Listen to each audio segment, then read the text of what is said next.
Kažkokia ironija. Kiekvienas rytas vis tas pats ir tas pats. Žmonės gatvėje maloniau elgiasi negu šituose namuose. Nieko. Dar tu nežinai visos teisybės. Labadiena, Aivarai. Labadiena. Kažkaip keistokai jaučiamės, ar ne? Nu jo, kažkaip tai taip. Gal pradėkime nuo to, kodėl mes šiandieną čia susirinkome. Jo, čia šitas klausimas tikrai. Galima ir sakyti, galima ir neatsakyti, bet, kažkada gyvenime net negalėjau pagalvoti, kad būsiu kur, o kur esu. Tai, vadinkim, bendrų žmonių dėka, galima sakyti, savo naujoj patalpoj arba vadinamoj TC video studijoje. Ir dėl to gal ir jaučiuosi lyg tai pirmą kartą kažkoks tai bėgdamas, bet gerai jaučiuosi, normaliai. Man labai įdomu, koks jūs esate žmogus, kokių jūsų gyvenimo įpročiai. Ar visada siekite tokių tikslų, ar buvo ir kažkas kito jūsų gyvenime? Psichas. Jo, žinau. Gal niekada nesužinosi klausimą, kai aš esu.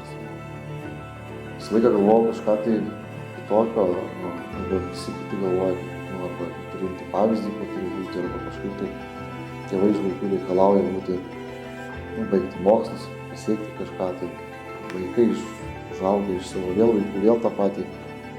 Aš iš tikrųjų tiek visko išbandžiau, kad net neįsivaizduoju, ko dar nebandžiau. Kai kalbant apie visą gyvenimo patirtis ir visą ir tekę ir matyti skausmo, ašarų, gyvenimo nuopuolių ir jų dar būna ir džiaugsmo, ir laimės. Bet iš tikrųjų pats koks aš esu, tas pats, kas paimčiau baltą arklį, nusirinkčiau visus rūbus ir begaliniu greičiu jočiau. Nežinau kodėl taip, ir atrodo, lyg su amžiumi turėčiau kažkaip tai stabdyti arklius, bet kuo toliau išprotėjęs, tuo toliau išprotėjęs. Kas jūs tiek metų stabdė? Kodėl tik dabar pasirinkote šį kelią? O kokį kelią?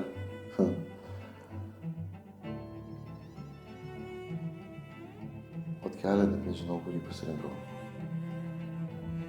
Kelias jis turi pavadinimą. Manau, jis klausia tik mano rašymą arba kūrybą. Ja. Žinot, yra žmonės, kada žiūri į paveikslą ir arba sako, kad, ir ką klausia kitas jo žmogus, ką jūs matote jame. Jeigu būtų paveikslą pavaizduota medis ir šalia jo kokia pulkelis gražių avių, arba ten kažkas taip susirietęs kažką žiūri, nupės tėkmę.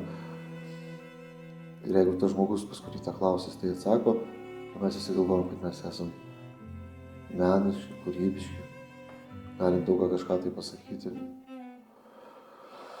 O iš tikrųjų nežinau, ar aš pradėjau apsitai kurti ar galvoti. Bet kada man būdavo sunku, kaip yra sunku, visą laiką bandydavau kažką tai užsirašyti. Kai pabusdavau naktį ir atsimindavau sapną, irgi užsirašydavau. O ryte, kaip atsikėlęs, žiūrėdavau, kad visai neblogas eilėraštis arba kažkoks pasakojimas, ir virto tam tikrus, scenarius, kuriuos bandau, nežinau labai sunku pasakyti, bet kažkoks vidinis balsas toks kaip klausyjų scenarius.